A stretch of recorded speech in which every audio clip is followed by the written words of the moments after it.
Ka noho te tangata, nāna nei tana hoa wahine rāua ko Tisha Lowry I Kohuru, ki roto I te whare here here mo te ronga ake o tōna oranga.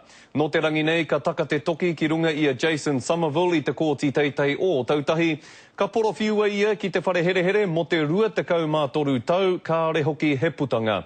I kitea ngā tū pāpaku o Rebecca Chamberlain, rāua ko Tisha Lowry e ngā prihimana, I raro I te whare o Somerville I te marama o Mahuru I te rātau. Kua ono rā hoki a Chamberlain e ngaro ana I taua wā. Hioi tata ki te kotahi tau a Tisha Lowry e takoto ana I raro I taua whare, he ai ki tōna māma, he hara tēnei e ngau kikini tonu ana I tōna whānau.